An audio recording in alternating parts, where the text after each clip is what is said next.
All right, man, we back. Motor City Sports Talk. Appreciate everybody for tapping in. And let's talk about Darrell Bevell and why he shouldn't be the offensive coordinator going forward. Check out Detroit Lions Talk playlist. But yeah, I'm not a Darrell Bevell fan. His not just his work, just how he operate. How he threw Braden Coombs under the bus. And how he threw Patricia under the bus. I ain't like Patricia, but the Arizona Cardinal game a couple seasons ago when he clearly told Patricia to call the timeout. The play ran, and Matthew Stafford had the right play. And Stafford was yelling at them, trust me, trust me, trust me. And he basically said, well, only head coach can call timeouts. And we visually seen him calling the timeout, telling Patricia to call the timeout. And he don't take no accountability, and he ain't no great leader, okay? When you can't cover for your men and you don't take up for him, I don't think he should be back as an offensive coordinator. And he shouldn't even be considered for the head coaching job. Okay. He said, let's put the fun back here. And as an offensive coordinator, they didn't have a lot to work with this year. Without Kenny Galladay, you seen how pedestrian the offense was. And then they just don't have speed to begin with. As an offensive coordinator, he was better off when they was running Marshawn Lynch in Seattle. And he had a great eye for quarterbacks. He got Russell Wilson together. And, I just don't see him. He shouldn't be forced on the next head coach. If they want to keep Bevell, keep him, but he a disloyal, don't have no honor. As far as his offense, I wasn't impressed. The first year he was impressive with Matthew Stafford and with Galladay. That was impressive what they did there. But then again, they didn't win games. They didn't win them. And overall, you also got two other sides that was pedestrian a couple years ago. The special teams was terrible. And then the defense was terrible this year. And then the year I'm speaking of. But just something about him I just don't like. They took shots downfield when Patricia left and this, that, and the third. But it's just something that I can't put my – I know what it is. I ain't going to lie. But just how he did his own people on his team. How he threw Coombs under the bus. And Coombs was one of the better coaches on the team. Oh, he went for it on his own. I didn't tell him to call. All right. Had that just been an incident, I'm like, okay, cool. But when he had told Patricia to call timeout, and then he lied about it, like, come on, dog. You could still be on the street if this man didn't give you opportunity. Real talk. So you throwing fellow coordinators and coaches under the bus, and then you throwing the guy that gave you a job under the bus. It makes no sense. Make no sense.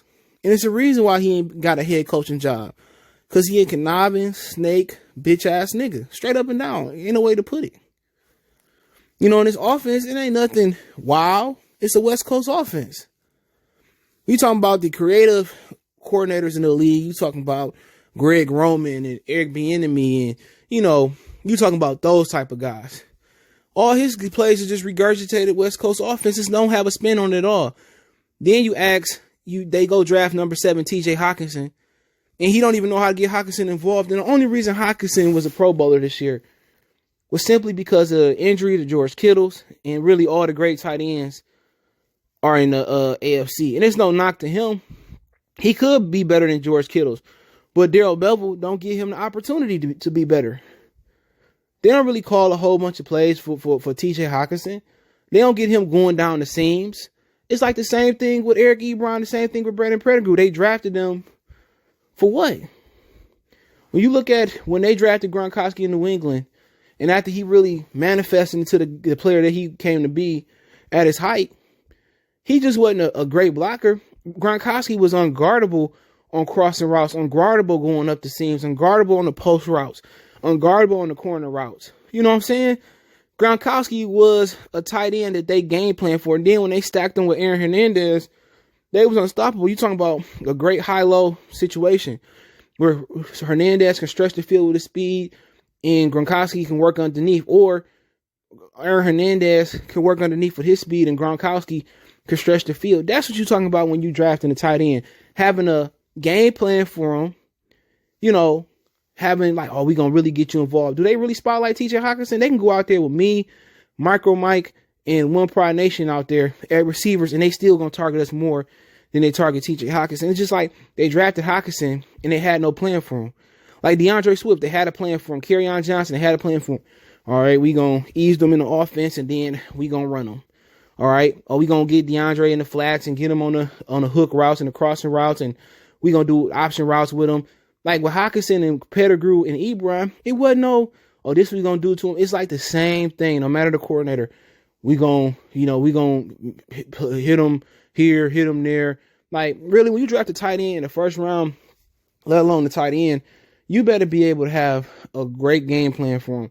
You better have him stretching the field, basically where they got a double team. No, at no time this year did a team have to double team TJ Hockenson. Didn't.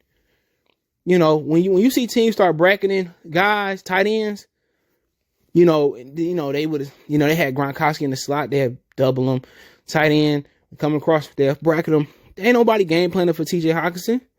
And that's not because of TJ Hockenson, it's because of this pedestrian offensive coordinator. Name me the great tight ends that he had. None that I can remember. In Seattle, was basically just chucking down the field to the tight end, to Luke Wilson and the rest of them. So we talking about a coordinator that you got a top tight end that he don't know how to utilize. That's the bull job we talking about. So they need to go find an innovative offensive coordinator. A guy, and Darrell Bevell, we know how to work with the mobile quarterbacks and do stuff of that nature, but they need to find somebody that's going to be loyal. They got to find somebody that's innovative, somebody like Bieniemy and Andy Reid who know how to draw, know how to get these guys' imagination going. And then again, they got to find a new quarterback. They got to find a guy that's mobile. And they got to find a coordinator that can utilize the tight end, because you spend a 7-round pick on him. Well, you could have took Devin Bush or took Ed Oliver, guys that people say we need defense. Well, they took Ed Oliver, Devin Bush, would have been a different game plan. Had they took Aaron Donald many, many years ago, it would have been a different, situation. But then again, get back on track with Darrell Bevell. I just don't like the person that he is. What I seen in Detroit, how he throw dudes under the bus, and then his offense is just that old West Coast offense with no splash to it. You look at Andy Reid and Eric Bieniemy, they always looking for splash. You look at Sean Payton, they need a guy like Sean Payton. A guy that know how to utilize talent. No matter what your talent is, he going to draw it up. If your quarterback ain't got an arm, he going to find a way for Michael Thomas to still catch a whole bunch of balls. He going to find a way to best utilize Alvin Kamara. You know what I'm saying? That's what you need. Sean Payton offense always changed to the personnel that they got. You got a mobile quarterback, this is what we gonna do. We got a quarterback we got a receiver that can stretch the field, this is how we gonna handle that. They need a young Sean Payton that's like, all right, this is what we got. It always changes. Sean McDaniels, it always changes. All right, this is what we got. All right, we gonna do this. With Darrell Bevell, it don't matter. You got a great tight end. We gonna treat him like a bottom bitch. That's just what the offense says. They need an offensive coordinator that's innovative, that's young, and that know how to utilize the talent around him. And with Darrell Bevell was just like, oh, you this, you that. It's just an offense in which it's the same thing no matter the talent. With Sean McVay, it's, not Sean McVay, with Sean Payton, it's different. Even with Sean McVay, his offense is still the same. No matter if it's no Gurley, whatever, it's still the same. With Sean Payton, his offense can change to the personnel week by week, month by month, year by year, offseason by offseason. His offense is great. It changes as his personnel changes. And Darrell Bevell, it's not like that. If Sean Payton had TJ Hockenson and that's really all he had to work with because of injuries, best believe TJ Hockenson would have 150 catches this year. 30 fucking touchdowns. Well, Bevell is the same thing, same player, stick you here, he's just an old, disloyal guy. And if you see him stay here as an offensive coordinator, or, at least that, then they're not going to get no great coordinator, no great head coach. So they don't get somebody they didn't really want. But hey, let me know what you guys think. Don't forget to check out our Detroit Lions Talk playlist. Don't forget me on Facebook, Instagram, Twitter. You can reach out if you have business question, inquiry, sponsorship, video requests. All my social media links in the description. Fast way to reach me is Twitter, Facebook, and Instagram.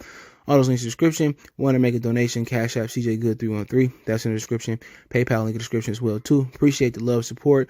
Let me know what you guys think about Darrell Bevell staying as the OC, perhaps the head coach. One time for the one time. We gone.